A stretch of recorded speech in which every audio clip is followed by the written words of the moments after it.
परंपरा है कि हम कितने भी योग्य हों, लेकिन कहीं भगवान की कथा हो रही हो तो उसमें अपनी भागीदारी सुनिश्चित करना चाहिए।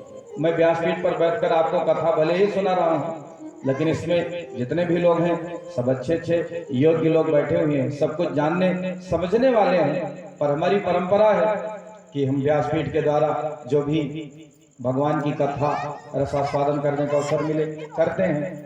तो भागवत कहती है कि पहले जाना, लेकिन विनम्रता पूर्वक जाना और फिर अपने आप को समर्पित कर देना। हम तुम्हारे थे प्रभु जी, हम तुम्हारे हैं, हम तुम्हारे ही रहेंगे ओ मेरे प्रियतम। तो विदुर जी गए हैं और उन्होंने जाकर के प्रश्न किया कि महाराज इस जगत का निर्माण भगवान क्यों करते हैं? वही प्रश्न जो राजा परीक्षित थे। तब मैत्रेय मुनि कहते हैं कि भगवान इस संसार में देखते कुछ नहीं, एको ब्रह्म द्वितीयो नास्ति। उनके मन में इच्छा जगी एको हम बहुश्यामी। तब उन्होंने ब्रह्मा जी को प्रकट किया, ब्रह्मा जी को दर्शन दिया और सृष्टि निर्माण का उपदेश किया। ब्रह्मा जी को उपदेश करके भगवान चले गए। तब ब्रह्मा जी ने अपने चार मुंह से चार पुत्र प्रकट किए, सनक, सनंदन, सनातन और सनत कुमार। चारों को कहा बेटा हमारी सहायता करो, मेरे इष्ट का आदेश है सृष्टि का निर्माण करूं। चारों ने कहा पिताजी मैं आपकी मदद नहीं कर सकता, हमको आशीर्वाद दो, 5 साल के बने रहे प्रभु की भक्ति में सने रहे। तब ब्रह्मा जी को क्रोध आ गया। क्या आ गया भाई बहनों? क्रोध। सब पढ़े लिखे लोग बैठे हैं, बताओ हिंदी साहित्य में रस कितने होते हैं? कोई बताओ, कल सवेरे बताओ। बोलो भागवत भगवान की जय। ये सब बहुत जानना जरूरी है। तो हिंदी साहित्य में रस को जाने, रस कितने होते हैं अभी बताएंगे कि सवेरे? चलो सवेरे बताओ। तो कोई भी रस ऐसे नहीं प्रकट होता, व्यक्ति चाहे क्रोध हो या हंसी आवे ऐसे नहीं प्रकट होते। उसके 3 भाव होते हैं।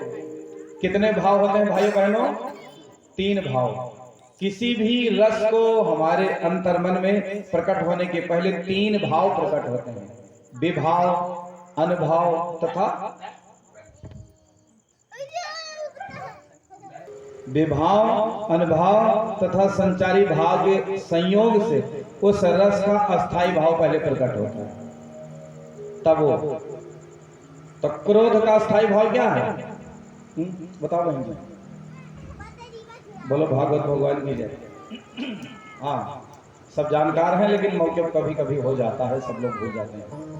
तो ब्रह्मा जी को क्रोध आ गया और क्रोध से उनके भ्रू मध्य से भगवान का रुद्रावतार हो गया। थोड़ी देर में रुद्र विराट रूप में हो गए। ब्रह्मा जी ने कहा जगत निर्माण में हमारी सहायता करो। तो उन्होंने निर्माण शुरू कर दिया। ध्यान दीजिए, क्रोधी की संतान क्रोधी ही होगी।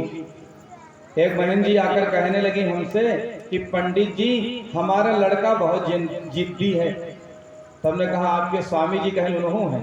तो हमने पूछा आप कहें हम हूं हैं। तो हम कहा दोनों जन का इकट्ठा हो गया, तब सोचो कितना बड़ा हो जाएगा। माता पिता क्रोधी होंगे तो संतान महाक्रोधी होगा। इसलिए जिनको अच्छा संतान चाहिए, माता पिता आपस में गाली गलौज झगड़ा झंझट ना करें। बच्चे के सामने पति पत्नी मारपीट करोगे, गाली गलौज करोगे तो क्या उसके चरित्र का निर्माण होगा? फिर तो वैसे बन जाएगा, क्रोधी हो जाएगा। आप 4 घंटा रोज माला जपो और 1 घंटा कस के क्रोध कह दो, सारी तपस्या खत्म, प्रभाव खत्म। क्रोधी व्यक्ति सामने वाले का ज्यादा नुकसान नहीं करता, सबसे ज्यादा अपना। हमारे आपके शरीर के अंदर बहुत सारे सेल्स ऐसे हैं जो क्रोध करने पर अविकसित हो जाते हैं, नष्ट हो जाते हैं। तो स्वस्थ रहना है, कीप स्माइलिंग एवरी टाइम, प्रसन्न रहिए, प्रसन्न चित्त रहो, क्रोध करने से बचो। तो फिर देखो, लेकिन समस्या यह है बाप क्रोध ना करे तो बच्चे बिगड़ जाए, अध्यापक क्रोध ना करे तो विद्यार्थी बिगड़ जाए, अधिकारी क्रोध ना करे तो कर्मचारी बिगड़ जाए। पर मेरे भैया ये क्रोध नहीं है, ये सुधारात्मक वृत्ति जो बाप